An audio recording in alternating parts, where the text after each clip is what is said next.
Hello. How are you? I'm well. How are you? I'm well. Good. Everyone, this is Haize Hawke. And Haize, you are an advanced doula, student midwife, life coach, spiritual mentor, mama, all of the things. All the things. And we are so honored to have you here with us today to talk about ancestral technology in pregnancy, birth, and beyond, specifically African ancestral technology. Wow, And that's an amazing name.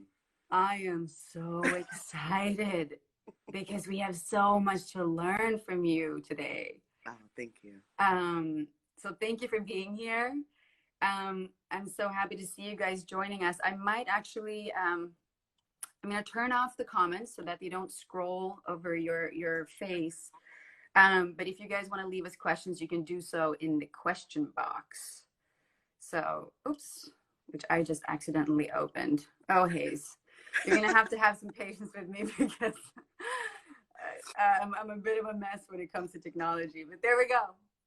You did it. I did it.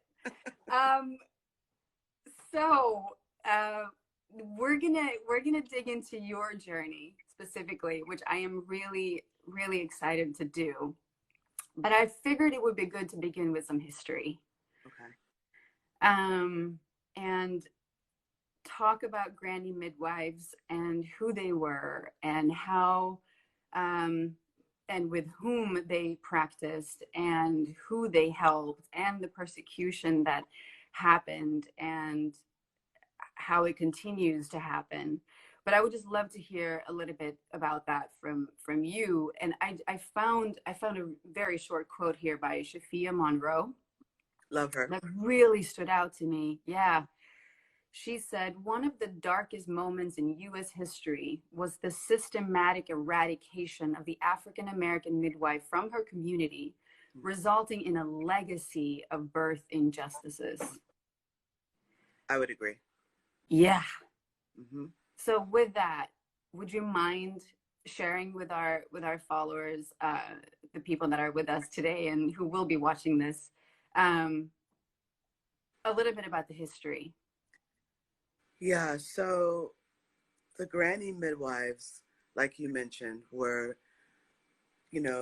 women who took care of the community and usually also birth in the white community. Right. It's something that's, since slavery was done, but the knowledge was kept and honored, and everything from the herbs to the traditional ways, all of that was kept. When it was eradicated, the beginning of that whole atrocity began because doctors noticed that they were losing patients, and that the midwives were not. The granny midwives were not. They, in very rare circumstances that were beyond their control, would lose a patient, but not because of infection or mismanagement or neglect of care. Right. So they wanted to learn to study from them, which they did. And then they proceeded to shut them down. They proceeded to destroy their names, their reputations. They started by saying that they were unsanitary, that they were not knowledgeable, that they weren't learned. I mean, they just did. I mean, they destroyed these women. And they even called it witchcraft, right? Yeah. And yes. yeah. Every time there's a powerful woman in the world, right, it's called witchcraft. Yep. Not to take from the witchcraft, I'm one of the witchiest of them all. But, but it was meant in a negative way. Yeah, sure. They meant it in a derogatory way. And, yeah. So, and they did this systematically and deliberately. And one of the last beautiful facilities was in Chicago. And it was a community midwifery center. And the physicians there destroyed that too. They just shut it down. They learned from them first. There's always an appropriation first. Get all the things. Yep. And then act like you already had it. You always knew it. And it didn't come from anybody else but you. Yeah. Destroyed them. And so it went way underground. And when it became a thing, quote unquote a thing, the midwives, the white midwives, studied it and learned from the ones they could. But then, because they knew that these women were intelligent women but could not read or write, they decided that these things needed to be in a book. They needed to be studied. You needed to take an exam. All these things that were not in the sphere, the world sphere for these granny midwives. They just couldn't keep up with the change in the construct. And then it was taken over. And which is why you have the disproportionate amount of Black or brown midwives in the midwifery world. It's a very separate kind of world. We're integrating it, but it's a very slow process. It's very hard to find preceptors who will, you know, take you or that you feel safe with, because it could very easily go into a, you know, oh, okay, master slave thing, because it is, when you're apprenticing, you are doing it for free. You're doing it for school credit and for skills and for all that. So if there's not a mindfulness happening in the way that the apprenticeship is being performed, it can very well tip over, because there's also, if there's not an awareness of the microaggressions in the room, you know, the way that you are spoken to. I mean, and it's just a very hard situation to navigate it. And I've had to myself, I've had really great preceptors and I've had not so great preceptors. And, but it all comes from the way that midwifery was appropriated here in the United States. And these women in the South really built communities and cities. They really helped birth them. They not only did childbirth, they also were family counselors. They were the herbs, you know, they knew about the herbs, so they took care of the wellness as well, especially in the Black communities, because they were very separate and you weren't allowed to go to see the white doctor, you know? Yeah. So, yeah, that's it in a nutshell. Right. And they also, from what I understand, an important component of granny midwifery was also spiritual knowledge. Yes. And spiritual mentorship. Is that a really big part of it? It was. For the midwives, it was a huge piece of it. And it's now a piece that, you know, midwives of color are bringing in, doulas of color are bringing in, because it's, you can't separate that from us, you know, and we live our life through that filter. So that's why it's so important for women who want to have a room full of women that look like themselves. They should be able to have that because they speak the language. They carry that energy with them automatically. And it's their right to have who they want in the room, right? Yeah. So, yeah, but it's a huge piece. They were very important to the spiritual growth and the spiritual grounding of a community. And I find that that's one of the reasons why I gravitated towards that work, is because of the spiritual component. Is because of the idea that we are these divine beings in this human form, you know, and I think it's important to convey that and to keep that going in these families. So when I go to a family's home, or now when I'm virtually with the family, I'm looking at the whole family. We're talking to the whole family because they are very much an important piece in that child's birth. You know? And I want them all to get it, even the siblings, to get how important they're witnessing of this new life coming through, this lineage coming through, and how important it is and what it means. That is just everything. I feel like that was everything to me in my experiences of becoming a mama and the two births that I've had. And I know I shared a little bit with you about that, but when we found out that Maxwell was breech, I had many friends who had experienced the same thing, and they you know, they were going the more conventional way of birth, and their doctors basically said that, you know, your only option is a C-section. Oh, so not true. I know it's so not true, but it was thanks to my doula and my midwife that I learned about the options that I did have. Yeah.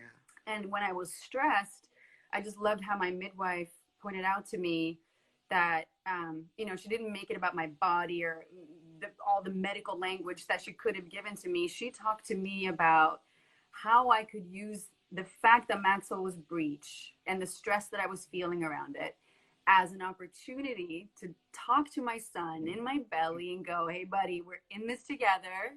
And this is what stress feels like, but this is what we can do with it. We're going to like turn this into an opportunity. We're going to figure it out. We're going to surrender and lean into what's happening. And to just have somebody speak to me about the spiritual journey of it was absolutely everything. And I now happen to have a son who faces challenges and setbacks like a freaking pro. Yeah, there's always a reason for a breach. Him.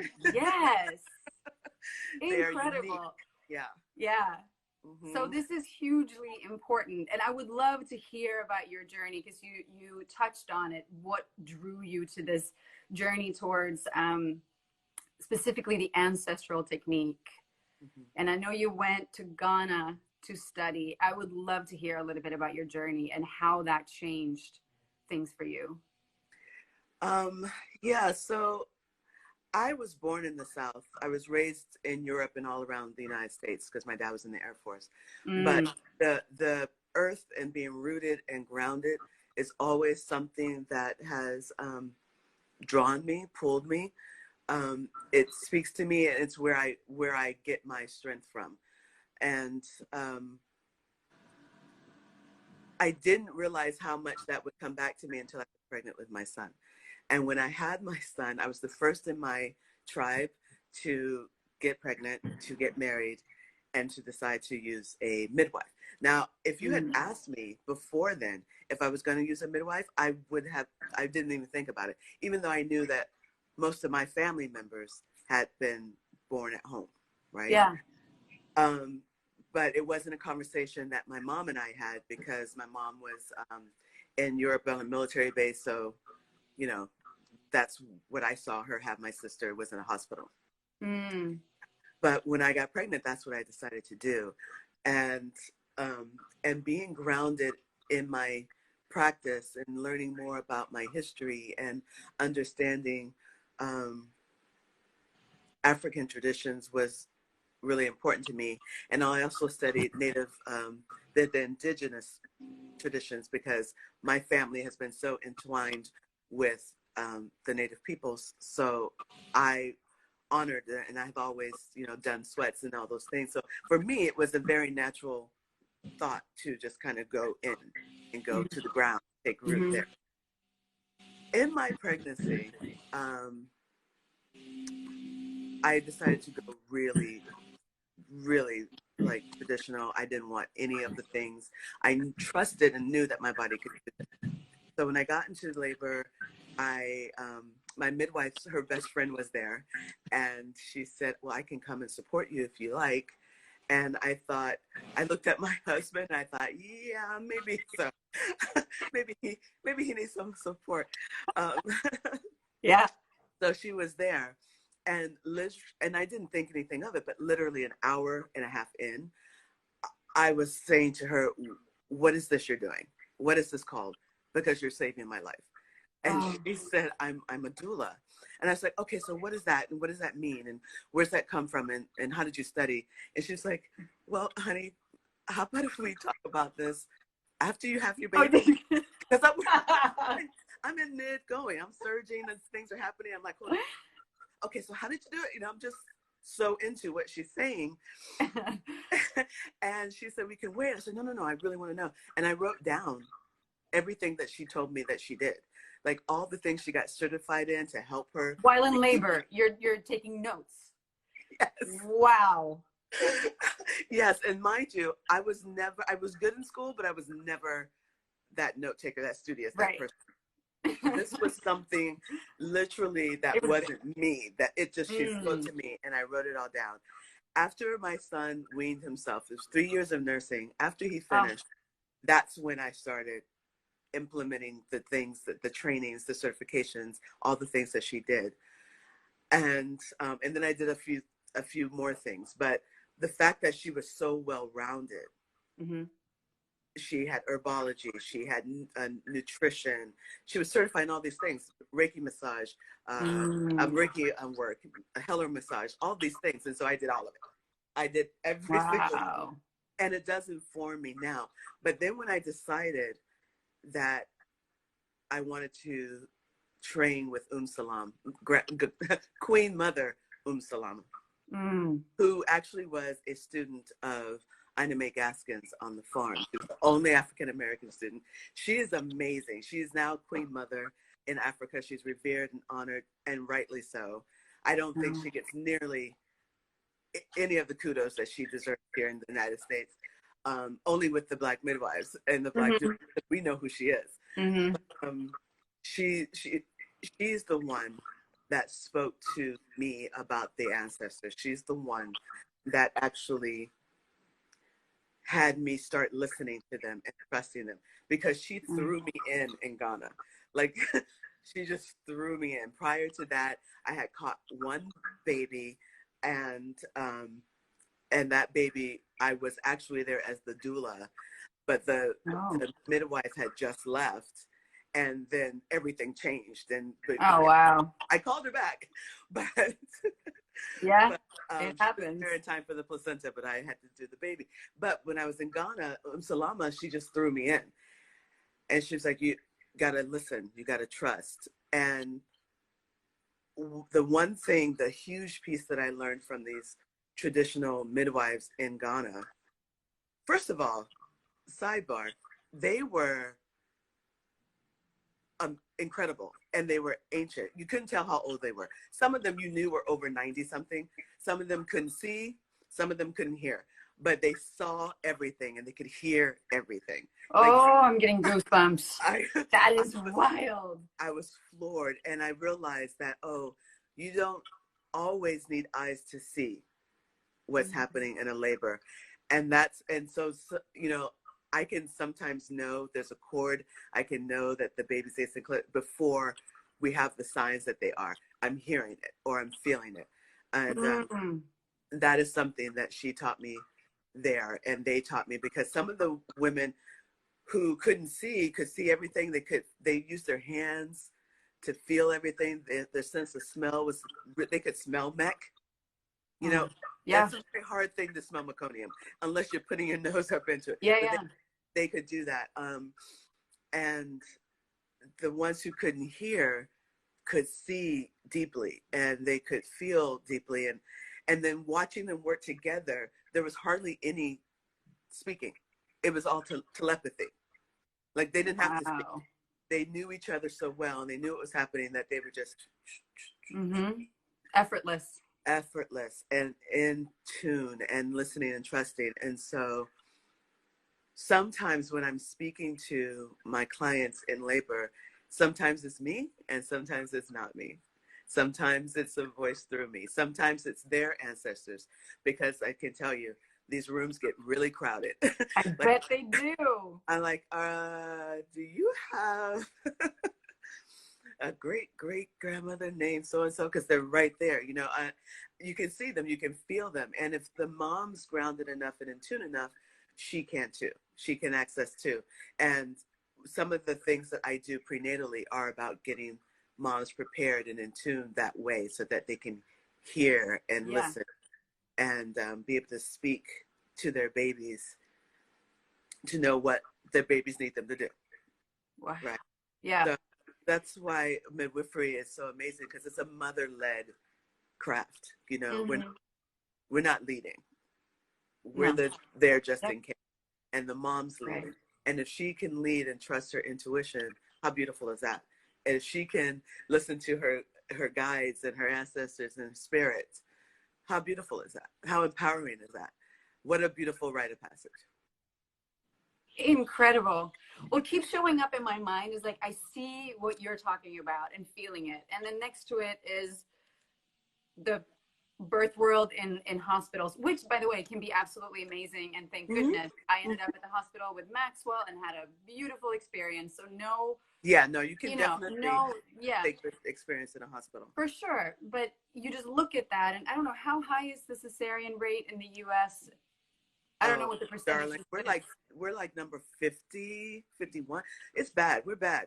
it's It's through bad. the roof. And It's through the there's roof. because it's doctor-led births and not mother-led births. And Mm-hmm. I feel, and again, cesareans, thank God for them, because they can be life-saving When they're often, needed, a lot of yeah, times when when it's it is appropriate. necessary. But it is pushing a lot of mamas that do not need. Uh, you know, and when you look at these two pictures next to each other, it's just baffling how Yeah. far off we've gone. Mm-hmm. And that innate wisdom that you're talking about and the guidance is like, it's here for all of us. It's not just for a few select people, Yeah. you know? I really believe that. Okay, this is my theory, my thought. Yeah. Once birth and death were removed from the home, they became this mystery somewhere out here in the ether, some, you know, this unknown scary place. So now it's surrounded by fear. Mm-hmm. When birth and death were in the home, it was life. It was Mm. viewed as life and normal and Yeah. not frightening. And now, you know, because of that, there's no kinship with it. There's no relationship with it. And so everything occurs as not normal and scary, very, you know, life altering and bad, right? Mm-hmm. And it's not, it's just life. It's Yeah. the both of them. And for me, seeing life and death, because I'm also a death doula. Oh, wow. Yeah, is, you know, it's that same breath, and it can Yeah. be that same celebration, even in the midst of tragedy, even in the midst of you know, extreme sorrow and grief. Mm-hmm. Honoring the life is the key. Mm. And I really think that's why people rush to hospitals, because the normalcy of life and death is gone, Yeah. because it's not in the home. You know, when I travel to other countries, and I travel a lot because I love studying midwifery everywhere and herbology everywhere. So from Cuba to Italy to Mexico, in Costa Rica, I've just traveled. Wow. The beautiful thing about other countries is they have generations in their home. Yeah. Life and death happen in their home. There's a normalcy that is expressed. So for them to go to a hospital for birth is a different languaging. You know, in Mm-hmm. some countries it's normal now. Like Brazil, it's normal now. Mm-hmm. It wasn't before, but it's normal now, right? Yeah. But the countries that embrace life as life is happening, it's Right. a beautiful, normal experience that they cherish. Both of them, they honor both of them. Yeah. And I wish we had more of that here in America. I agree with you. And that's beautifully said. That is really beautifully said. So true. So how long were you in Ghana for? I was in Ghana. The first time I went, I was there for 6 weeks. When I went with Salama, it was a program called Midwives on the Move. Wow. And I believe that program is still in place. And I know that Salama is in Georgia. She's in Atlanta working with Karina. I wish I was there working with her too. But yeah, I was there for 6 weeks. We were in Accra, we were in Kamasi Aprudunka is the village that we were in the most. But I got to travel around a lot and see a lot of villages and see how their hospitals are run. And you know, it's some of the times that I was there, you know, I would leave where we were staying because I was the one on call, and I would travel down to the hospital in the dark with a flashlight. I know, crazy. And I would get there, and sometimes it was a beautiful experience. Sometimes it was a heart-wrenching experience, you know. I saw things in Africa, in Ghana, in the villages that I will never have to see here, which is a blessing, you know, Mm-hmm. because we have a lot more available to us. And Mm-hmm. one of the things that I wanted to make sure I did when I was there was learn from the midwives who were there. Mm-hmm. Learn about how their nutrition and what they used and how they sustained themselves with hardly anything. Right. Because there was truly hardly anything. And some of the reasons why it was heart-wrenching was, you know, there was one incubator, but it wasn't plugged in. It didn't work. There was no electricity. Sometimes there was oxygen. Sometimes there wasn't. Oh, wow. Sometimes we had, you know, when I went, I brought lots of supplies and equipment, lots of things with me, and Mm-hmm. you know, because there's not much there, and you just never know. But they would make do with what they had, and you know, I saw midwives grab, you know, different herbs and things off of the, you know, out of the ground to use, and it worked. So who was I to say, that's unsanitary, don't do that? It Mm-hmm. totally worked. I watched it and I was just like, okay, what was that? Yeah. What's the equivalent of that in America? You know, just trying to figure these things out, and how they treat moms who bleed too much, how they treat moms who are anemic. How do they do this? So they're doing it just with herbs, plants, food, you know. Yeah. Incredible. So what would you say is the, you know, if we compare midwifery care here with African ancestral technique, like what are the differences, or rather, what does the ancestral technique add to more conventional midwifery care, if You know, I that's the don't know. right term for it? I don't know if it's ancestral technique. I doubt they would call it that, but Okay. I think it's more of the honoring, ancestral honoring. You know, I think Mm. the difference is that they honor the wisdoms of their tradition, Mm. their culture.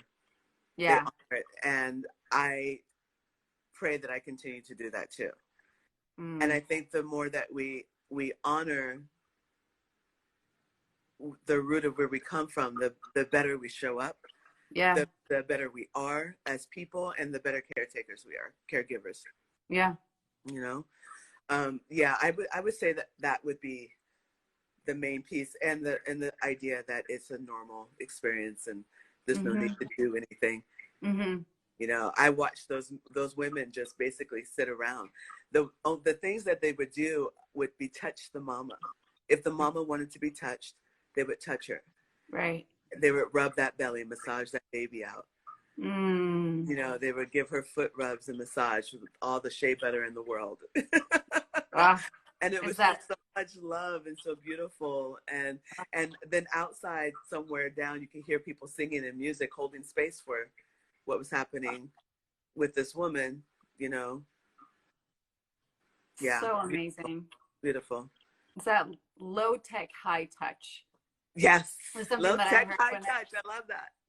which is something that I heard for the first time when I met my midwife, and I was just like, oh That yeah, so sounds yes, like her. That that's sounds like her. yep, yep, that's Really. Davy. It's and it was like, of Yeah. course, that's what I want. Yeah. So,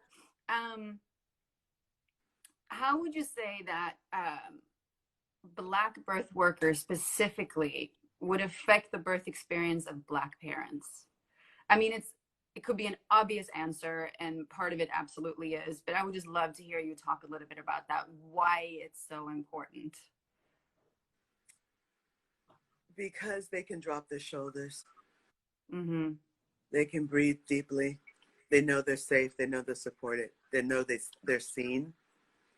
You know, that's the first piece, because we as Black people live at a high stress volume, which now more of the world is experiencing because of what's happening in this climate. Mm-hmm. But that's been our everyday. It's kind of Yeah. like this all the time. Yeah. And with the systemic injustice that's happened in medicine with Black people, Mm-hmm. it's the relationship is tarnished. You know, Mm-hmm. it's tarnished. So it's very important that if they choose to have somebody that looks like them take care of their experience, that they should have that. that's their right, and that should be readily available. Unfortunately, it's not readily available. You know, I'm Yeah. encouraging all the Black women I can to become doulas, because it doesn't have an age range. You can decide at 50 that you want to be a doula. You know, Sure. you can be, you know, there's some young ones that are coming up. They already know. They're starting now. They're 16. They're training. Yeah. And it's just very, very important that that there be more access. But because of more access, there needs to be more of them. Same as Yep. midwifery. There's not a lot of Black midwives. There's only one Filipino midwife. There's not a lot of Latina. There's just not, you know. So the more we can get into the midwifery school, be able to be supported through the school, which is a very challenging thing, by the way. Be able to be supported through preceptorship, and then be able to afford the test and the licensing and the business and all the things, you know, they need community support for that. Yeah. It's very challenging to do on their own. Most of the midwives, so the white midwives who have done it, have either been supported through their families or married or something like that. They have a different experience. We're already challenged because of the experience here in America, so that to try to do this, which has occurred as a very elitist field, is challenging. It's very challenging.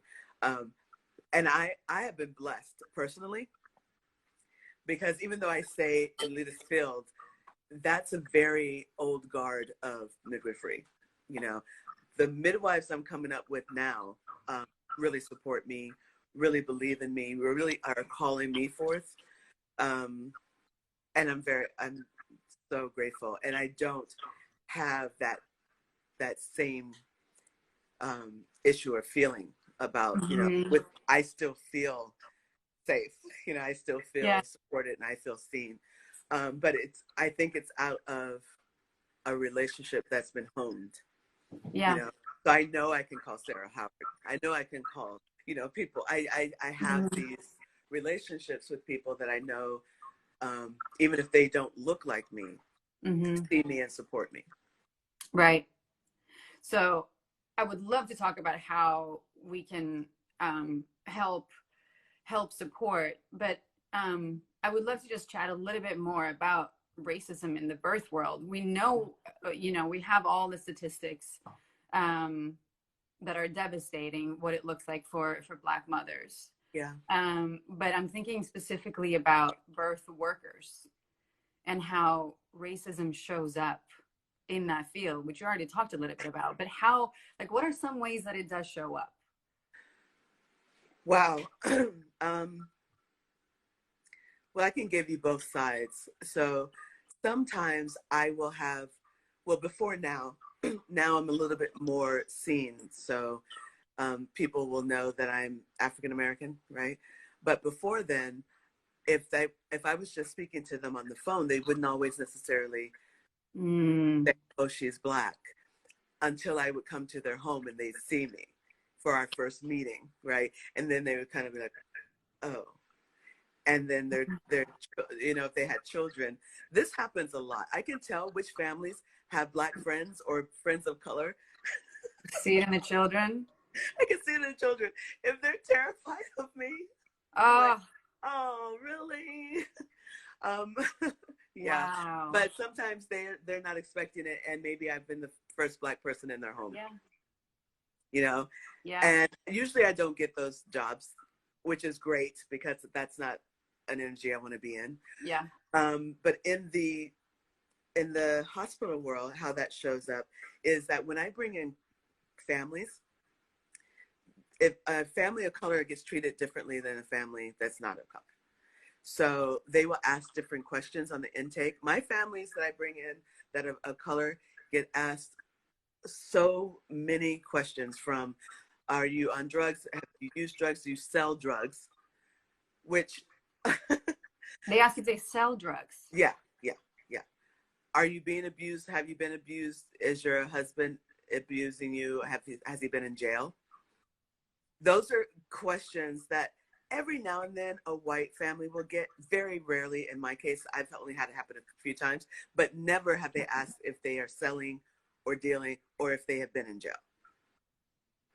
And I had an experience once where I was at a hospital with a beautiful Black family, and she had a bruise on her leg, and they called Child Protective Services and the police on this family because they said they suspected child abuse. Meanwhile, next to them is this young white couple, and they are on something. They're rolling on something. Like, we can see it, it's obvious. But who they focused on was the Black family because they were profiled. Now, that occurrence happens all the time. The way they're spoken to, all the time. It doesn't matter if they have a doctorate or if they dropped out of high school. It has no bearing whatsoever. It doesn't matter if you're famous, as we know. Yeah. Kira, bless her heart, rest in peace. My gosh. And, thank goodness Serena Williams knew enough about her body and her health to take care of it and handle it and make it happen. Right. Right now, my main concern and my focus is to educate women of color, to empower them to speak up, to educate them about all of their choices, all of their rights, to own their body and their births in the hospital, and to make sure that they have somebody with them. They have a doula who can watch what's happening. I have, by myself, seen a couple of things that if I hadn't caught, could have been bad. Allergies to certain things, and then they were going to give them. I was like, no, she can't have that. Like, you've got to be so focused in the room, but you have to be hyper focused when it's a person of color in the room. Yeah. They just kind of don't even see them. Yeah. So what are things we can do to support, to make sure that more Black women or women of color can get their education, whether that's doula or midwife education? How can we support in making that happen? There are lots of organizations that support exactly what you're talking about. So I know that Californians for the Advancement of Midwives is doing the most that they can do to support that. There's several, like you mentioned, Sophia Moreau. She, by herself, is birthing like a tribe of doulas. Amazing. She's doing really great work. And there's just so many like that. But you can just Google, African American doula trainings, and those organizations are what you want to focus on.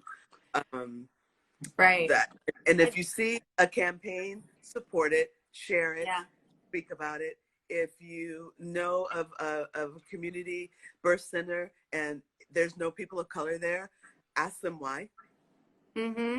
Right. Yeah. Why do you have somebody there? Have you tried? Just we have to hold people accountable. And it's not that we're making them, crazy wrong, but we're bringing light to a situation that they might, because, if you don't think about the fact that you're always in a white space and you're white, because you're always in a white space, right? I am conscious of the fact that I'm a Black woman in a white space all the time because it happens all the time. And I cherish when I am a Black woman in a space that's full of Black people. That's great, but it's very rare. So to have that conversation, because a lot of midwives, when they have people come in, they don't have anybody on staff that looks like them. There's nobody in the room that looks like them.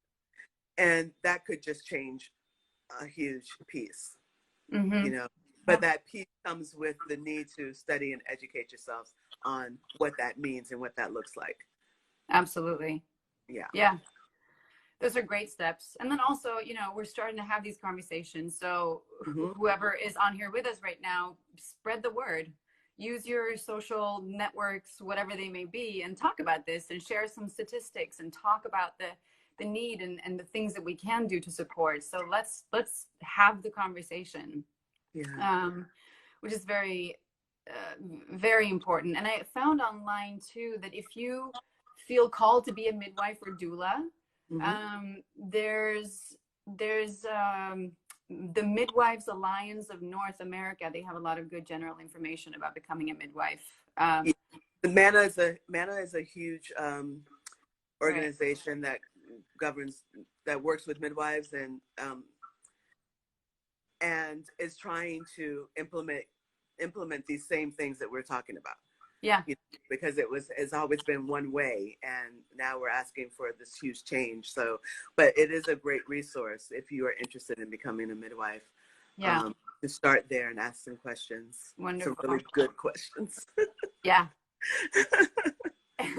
And on if you click the link in our bio, it'll take you to weareamma.com, which is our website, and we've started a what do we call it? A scholarship fund for birth workers, aspiring birth workers of color, to help support, to help fund, their studies, so that we can. I mean, it's something small that we could do to help make that happen. But there are so many other organizations and companies doing the same thing. So use the Google. Use the Google. Just find whatever you're drawn to. Use it for good. Use it for good, and send in a check or post about these organizations. We really need to create some change here. Yeah, it does make a difference if people do that. I put a post up about the Martin Luther King hospital that's here in South Central LA. Yeah. Because they were threatening to shut it down. Yes, that's right. Yeah. They were going to stop the funding, and it was a promise that was made to that community. It's important because there's no hospitals there that will meet the needs of these Black and brown people that are down there. And my sharing it just picked up. You know, I'm so adamant because I take people there. It's a great facility. They do great work. You know, I hope it doesn't shut down. I don't know what Governor Newsom's going to do now. It was kind of put on hold, but I'm praying that it stays open and that whatever they need to do structurally to make it happen, if they need to make a change in the guards, do it. Do whatever you need to do to keep it viable and open and there as an asset, please. Yes. Haize, how can we support you or follow you? Where can people find you? I don't have a website. What? I know. Gosh, I haven't had one for decades. I am on Instagram at I am Haize Hawke Rosen, and on Facebook at Haize Hawke. I probably will end up getting a website, but right now, those are the places you can find me. That would be amazing. But that's where you guys can find her. You're too busy to create a website. Oh my gosh, I don't have time. Too crazy. Somebody's gonna have to do it for me. Somebody has to do it. Well, maybe somebody here. Step up, reach out to Haize and create a website. I appreciate your time so much and everything that you've shared with us today. I wish we could go on for hours, and I really do hope that I get to meet you in person someday. I hope we do. All of this is over. Yeah, but I keep hearing so many amazing things about you from my doula, from people in the birth world and other people, and you are truly loved. Oh, thanks so much. And I see why. I appreciate you so much. And thank you to everyone who tuned in. We will be posting this video on our website shortly so that people will have access to it in the future as well, because this is important information. And please, everyone, go do whatever you can do to help create change. Post, send a check, whatever it is. Talk about this. Let's create change. It is time. It has been time for a very long time. For a long time. Thank you. Again, this is lovely. Thank you so much. Love to you, and I hope to talk to you again soon. Mwah. Bye, guys. Bye-bye.